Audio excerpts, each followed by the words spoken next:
জয়গুরু। এবারে ঠাকুরবাড়ি গিয়ে পূজনীয় অবিন্দাদাকে নিবেদন করেছিলাম যে দাদা আমার খুব ঠান্ডা লাগার ধাত, অল্পতেই ঠান্ডা লেগে যায় এবং গলা বসে যায়। দাদা তখন একটা নাম্বার দিয়েছিলেন একটা ডাক্তারের, যিনি বর্ধমানে বসেন, প্রদীপ্ত কুমার ঘোষ। তো সেই ডাক্তারকে দেখাতে গেলাম বর্ধমান। তো গতকাল গিয়েছি সকালবেলাতে। বর্ধমান স্টেশনে যখন নামলাম তখন প্রায় 9টা। আমরা মা ছেলেতে গিয়েছিলাম। স্টেশনে নেমে দেখি প্রচণ্ড ভিড়, দুটো ট্রেন একসঙ্গে নেমেছে, এত ভিড় যে মানুষকে ঠেলে আগাতে পারছি না। যাই হোক কোনোরকম কষ্ট করে এগিয়ে গেলাম। তো ওভারব্রিজ পার হওয়ার মুখে যে সিঁড়িটা আছে ওটা এক্সেলেটার আছে, কিন্তু তখন বন্ধ ছিল। তো অনেক মানুষ হেঁটেই পেরোচ্ছে, আমরাও সিঁড়িতে হেঁটে পেরোতে লাগলাম। অর্ধেক সিঁড়ি এসেছি আর তখন কেউ এক্সেলেটারটা চালিয়ে দিয়েছে। তো মুহূর্তের মধ্যে চিৎকার চেঁচামেচি শুরু হয়ে গেল। সব মানুষ আর নিজের কন্ট্রোলে থাকতে পারছে না, সব পিছন দিকে হেলে পড়ছে, সামনে আর এগোতে পারছে না। সবাই প্রচণ্ড চিৎকার, কিছু বুঝে উঠবার আগেই আমি ঠাকুরকে চিৎকার করে বললাম, ঠাকুর তুমি বাঁচাও। মনে হচ্ছে যেন আর দাঁড়িয়ে থাকতে পারছি না, এবার পড়ে গেলাম বলে। তারপর দেখছি কিছুক্ষণের মধ্যে উপর থেকে সব পড়তে লাগলো, উপর থেকে পড়তে পড়তে সব নিচে গড়াতে লাগলো। তো সবাই চিৎকার চেঁচামেচি করছে। তারপর আমি ঠাকুরকে ডাকার সঙ্গে সঙ্গে আমি চোখ বন্ধ করে নাম করতে লাগলাম। নাম করতে কিছুক্ষণের মধ্যেই দেখলাম এক্সেলেটার কেউ বন্ধ করে দিয়েছে। তারপরে সব যে যার জায়গায় দাঁড়িয়ে কেউ গড়িয়ে নিচেতে পড়ে গেল, কেউ মাঝ রাস্তাতেই পড়ে রইল। এমনই এক অবস্থা যে বিভৎস কাণ্ড। বিরাট বিপদের হাত থেকে প্রত্যেকেই বেঁচে গেলাম। তারপর আমি যখন চোখ খুলে দেখি তখন দেখছি আমি ঠিক জায়গায় চুপচাপ দাঁড়িয়ে আছি। মানুষগুলো এসে হয়তো আমাকে আঘাত করে দিয়ে আমার পাশ দিয়ে নিচেতে পড়ে গেছে, কিন্তু আমি কিন্তু চুপ করে দাঁড়িয়ে আছি। তাই পরমপিতাকে স্মরণ করলে কি হয়।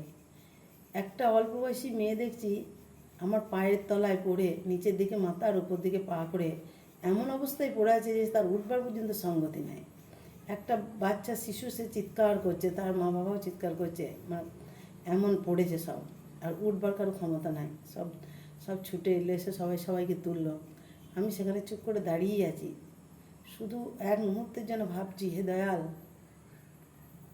কী না দুর্ঘটনা থেকে আমাকে তুমি বাঁচিয়ে দিলে। আমার ছেলে আমার আগে ছিল, ও দেখছি পড়ে নিচেতে একটু আমার থেকে পিছিয়ে পড়েছে, সেরকম লাগে নাই। কিন্তু সেই ঝড় দিলে যেমন পাতা খড়কুটো যেখানে আছে টেনে এনে সব এক জায়গায় জড়ো করে দেয়, সেরকম একটা উপর থেকে একটা ঝড় বয়ে গেলে সে সব এক জায়গায় পড়ে গেল, জড়ো হয়ে গেল। কী বিভৎস কাণ্ড! ভাবতেই একদম কি হয়ে যাচ্ছে মনের ভিতরটা। যাই হোক আস্তে আস্তে নিজে কন্ট্রোল করলাম। তারপর দেখছি ওই মেয়েটা তখন না কথা বলতে পারছে, না চিৎকার করতে পারছে। আমিও কিন্তু ওকে দেখতে পাই না। পাশের একজন বললো, দিদি ওই মেয়েটাকে তুলুন। আমি তখন আবার হাতটা বাড়িয়ে দিয়ে হাতটা ধরে টেনে তুললাম। তখন তার অবস্থা খুব শোচনীয়, মনে হয় মাথাতে খুবই লেগেছে। চোখ বন্ধ করে একবার করে চিন্তা করছি যে কালকে হয়তো আর আমাদের বাড়ি ফেরা হতো না, এমন অবস্থা হয়েছিল। তা পরম দয়াল আমাদের বাঁচিয়ে দিলেন। তিনি প্রত্যেকটি মুহূর্তে আমাদের এরকম করে বাঁচিয়ে দেন। তারপরে যাই হোক কষ্ট করে গেলাম ডাক্তার দেখাতে। অনেকক্ষণ বসে থাকার পর ডাক্তারবাবু ডাকলেন, ভিতরে গেলাম। ডাক্তারবাবুকে ঘটনার কথা বললাম। তিনি বললেন, ঠাকুর আপনাদের বাঁচিয়ে দিয়েছেন, পরমপিতার অশেষ দয়া, সত্যিই পরমপিতার অশেষ দয়া। তারপর বললেন, আমি আপনাকে ওষুধ দিচ্ছি, যদি কোথাও লেগেছে ব্যথা বেদনাটা হবে না, ভালো হয়ে যাবে 2 দিনের মধ্যে। তিনি ওষুধ লিখে দিলেন, বাড়ি চলে এলাম। হয়তো যেখানে সেখানে ধাক্কা একটু লেগেছে, এত মানুষের চাপ, কিন্তু জীবনে তো বেঁচে ফিরে এলাম যেখানে আমাদের বাঁচার কথা নয়। তাহলে পরম দয়ালকে ধরলে কি হয়?